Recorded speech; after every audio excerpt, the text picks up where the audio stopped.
अब सवाल यह है कि ईरान आखिर कौन सा हथियार चलाने वाला है। इस हथियार के लिए ईरान ने कौन कौन से टारगेट फिक्स किए हैं और सवाल ये भी कि कैसे इस हमले से पूरी दुनिया में त्राहिमाम मच सकता है।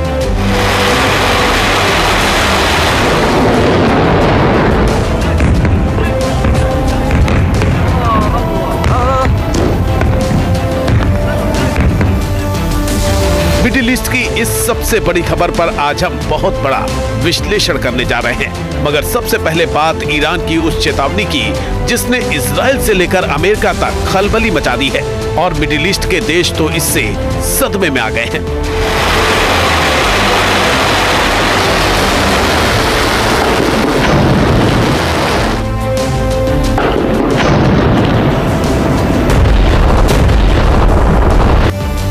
दरअसल ईरान की IRGC यानी इस्लामिक रेवोल्यूशनरी गार्ड कॉर्प्स ने धमकी दी है कि अगर मिडिल ईस्ट का कोई भी देश ईरान के खिलाफ हमले के लिए अपने हवाई क्षेत्र का इस्तेमाल करने देगा तो ईरान इसे बर्दाश्त नहीं करेगा। दुश्मन का साथ देने वाले खाड़ी देश ये समझ लें कि अगर उनकी हवाई सीमा से ईरान के एनर्जी सेंटर पर हमला होता है तो फिर ईरान भी उनके तेल ठिकानों पर हमले कर देगा। ये हमला इतने बड़े स्तर पर होगा कि अगली बार ईरान के दुश्मनों का साथ देने से पहले मिडिल ईस्ट का कोई भी देश 100 बार सोचेगा। इजराइल और ईरान के बीच में जब से तनाव बढ़ा है, ईरान की तरफ से पहली बार ऐसी धमकी दी गई है।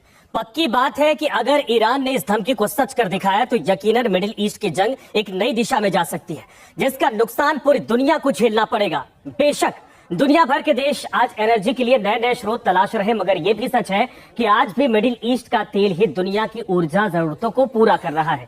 ऐसे में अगर तेल ठिकानों पर हमला किया जाता है तो दुनिया में तेल का संकट गहरा सकता है। अब सवाल यह है कि आखिर ईरान का इशारा किसकी तरफ है। ईरान पर हमले के लिए मिडिल ईस्ट का कौन सा देश अपना एयर स्पेस दे सकता है।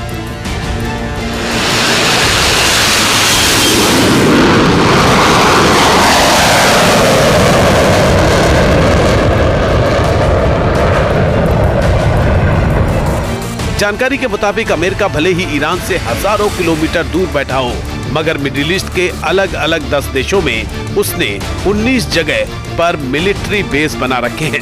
जाहिर है कि अगर इजराइल ईरान की जंग अमेरिका की तरफ शिफ्ट होती है या इजराइल का साथ देने के लिए अमेरिका युद्ध में कूदता है तो फिर अमेरिका ईरान पर हमले के लिए अपनी इन्हीं 19 मिलिट्री बेस का इस्तेमाल करेगा।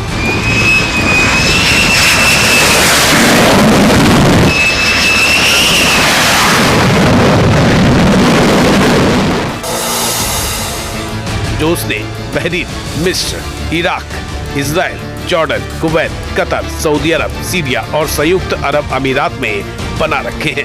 पक्की बात है कि ऐसे में अमेरिका इन देशों का एयर स्पेस इस्तेमाल करेगा।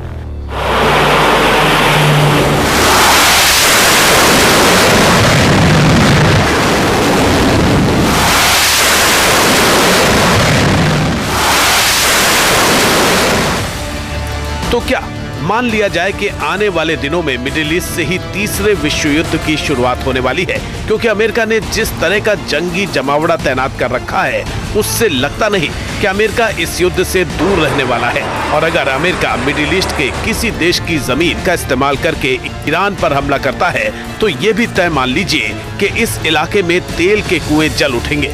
दुनिया एक बार फिर वही मंजर देखेगी जैसा इराक युद्ध के दौरान देखने को मिला था, क्योंकि ईरान इस वक्त बहुत ज्यादा आक्रामक है।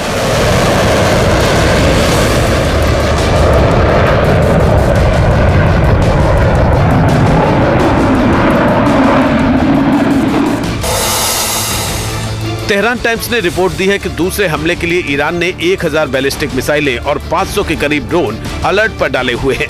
अगर जरूरत पड़ी तो दुश्मन के खिलाफ Su-35 जैसे एडवांस फाइटर जेट का इस्तेमाल भी किया जा सकता है, जिसकी खेप हाल ही में ईरान को रूस से मिली है।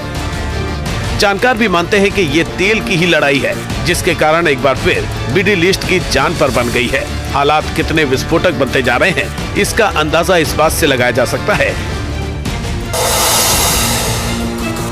ईरान की धमकी के बाद मिडिल ईस्ट के 2 देश सऊदी अरब और कतर ने हमले के लिए अपना एयर स्पेस देने से मना कर दिया है, जो अमेरिका इजराइल के लिए बहुत बड़ा झटका माना जा रहा है।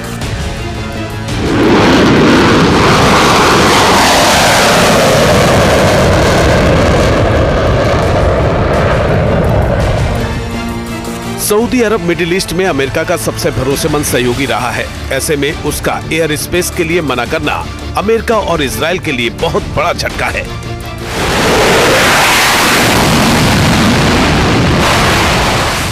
आपको बता दें कि सऊदी अरब अमेरिका का सहयोगी होने के साथ साथ पेट्रोलियम निर्यातक देशों के संगठन ओपेक का भी सबसे अहम सदस्य है, जिसके पास पर्याप्त मात्रा में अतिरिक्त कच्चे तेल के उत्पादन की क्षमता है। ऐसे में अगर इजराइल ईरान के तेल ठिकानों पर हमला करता है तो ईरानी तेल की आपूर्ति रुकने से जो असर पड़ेगा उसकी भरपाई सऊदी अरब कर सकता है। लेकिन मुश्किल यह है कि सऊदी अरब के तेल के ठिकाने भी खाड़ी क्षेत्र में ही हैं।